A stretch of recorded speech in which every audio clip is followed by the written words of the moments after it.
Thanks a lot, Acting Deputy President. And I also joined to speak on this urgency motion moved by Senator McKim and the Australian Greens. And I must say it is quite absurd for Senator Shoebridge and the Australian Greens to come into this place to lecture us about national security.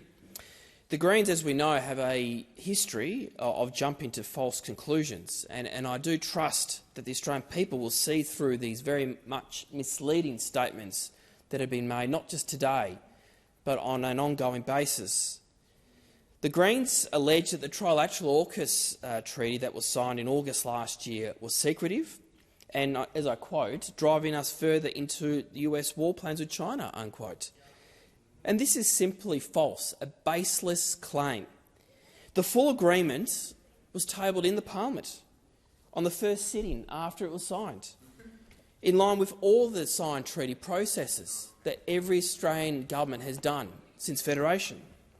The Greens also know that the government has also ruled out that Australia will be disposing of any intermediate and high-level radioactive waste from the United Kingdom and the United States of America. And yet they continue to spread misinformation on this very issue.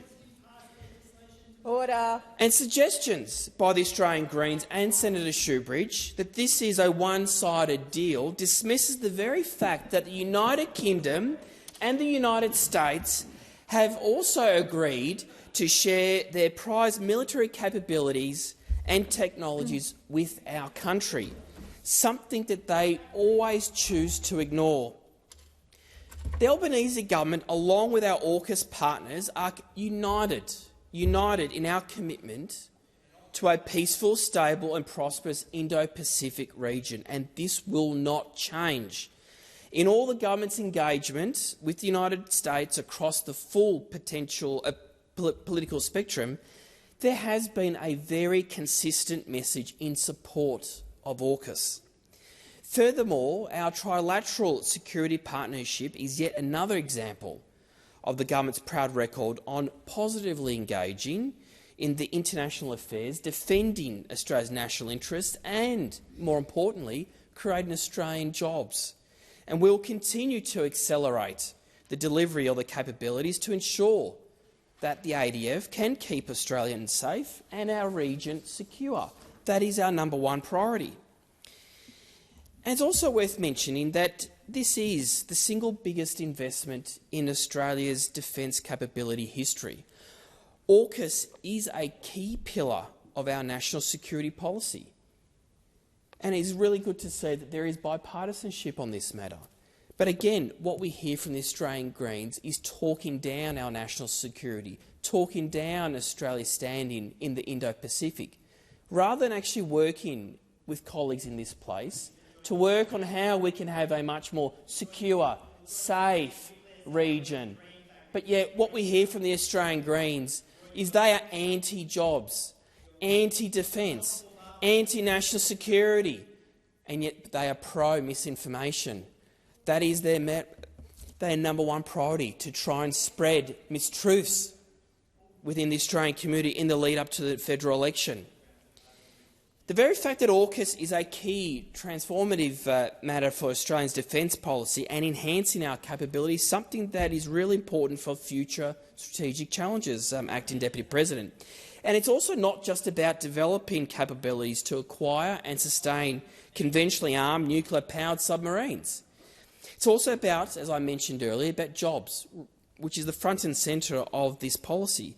The AUKUS plan for Australia will see around 20,000 direct jobs created here in Australia. 20,000 direct jobs right across the industry, right across many places like South Australia, Western Australia, New South Wales, Victoria and other parts of the country.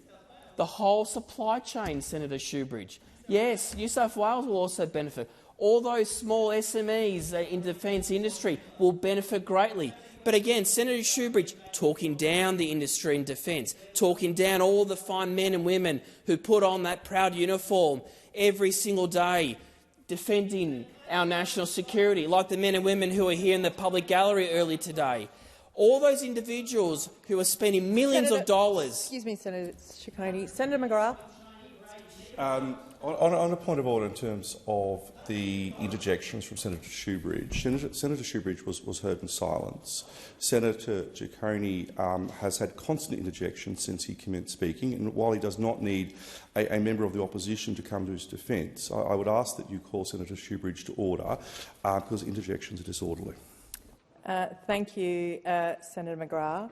I do, before I allocate the call, do want to remind senators that they have also had their opportunity to make their contributions. If they need an adjournment speech, they should take up that opportunity.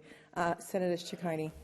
Thank you very much, and I do thank Senator McGrath for that. As I was saying, AUKUS will allow for deeper information technology sharing and greater integration across security and defence-related matters.